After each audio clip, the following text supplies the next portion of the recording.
क्या भगवान विष्णु जी का 10वें अवतार कल्कि का जन्म ऑलरेडी हो चुका है? अब आप ये सोच रहे होंगे कि ये कैसे मुमकिन है। कल्कि अवतार का जन्म तो कलियुग के अंत में होने वाला था। वायु पुराण के मुताबिक कलियुग का आयु 4,32,000 साल है, जबकि अभी कलियुग का सिर्फ 5,000 वर्ष ही हुआ है। लेकिन वास्तव में अगर हम देखें तो त्रेता युग और द्वापर युग का भी आयु 12,96,000 और 8,64,000 लिखा हुआ था, जबकि असल में त्रेता युग आज से करीब 5,000 साल पहले और द्वापर युग आज से करीब 7,000 साल पहले ही बीत चुका है। अगर देखा जाए तो ईगो का अंत बस कुछ हजार सालों में ही हो रहा है। तो क्या कलयुग का अंत भी निकट है? इस वीडियो में मैं उन सारी सोर्सेज जो मुझे रिसर्च के दौरान मिली है उनसे ये पता करने की कोशिश करेंगे आखिर इन सारी बातों में से सच्चाई क्या है।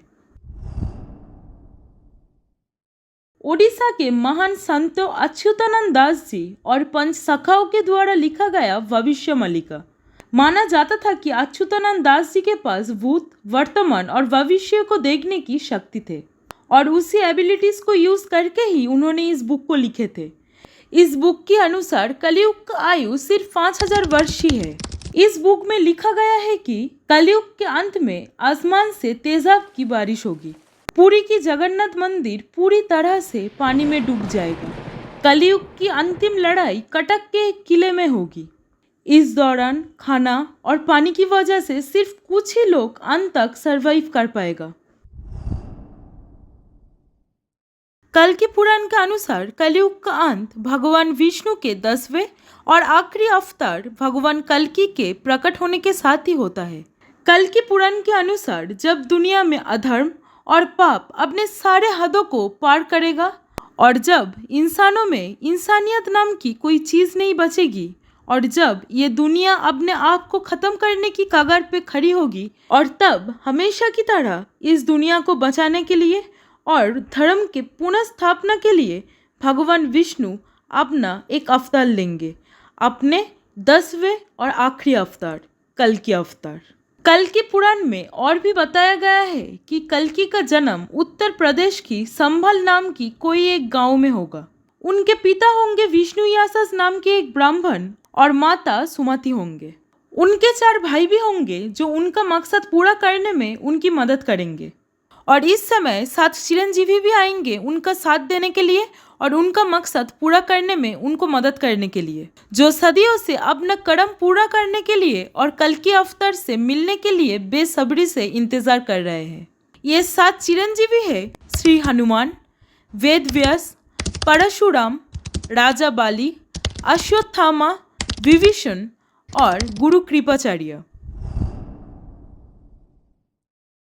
ऐसा माना जाता है कि जयपुर की कल्कि मंदिर में स्थित देवदत्त की मूर्ति धीरे धीरे जिंदा हो रही है।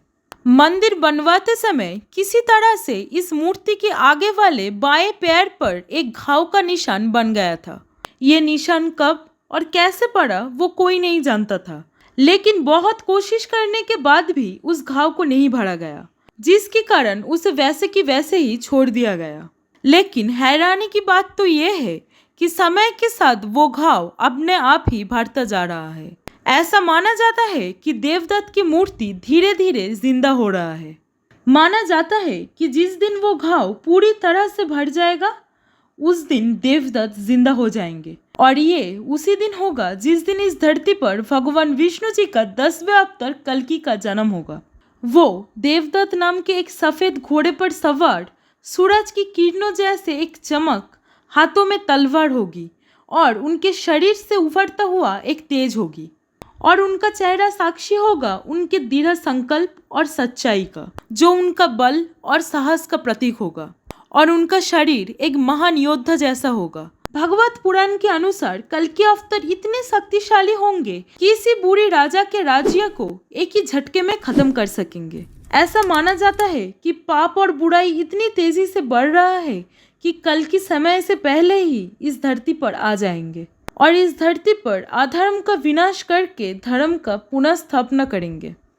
इस बात पे आपका क्या राय है वो कमेंट में ज़रूर बताइए और अगर ये वीडियो आपको थोड़ी सी भी पसंद आया है तो प्लीज़ इस वीडियो को एक लाइक करें और अपनी फैमिली एंड फ्रेंड्स के साथ इस वीडियो को शेयर करें और हमारे चैनल को सब्सक्राइब करें।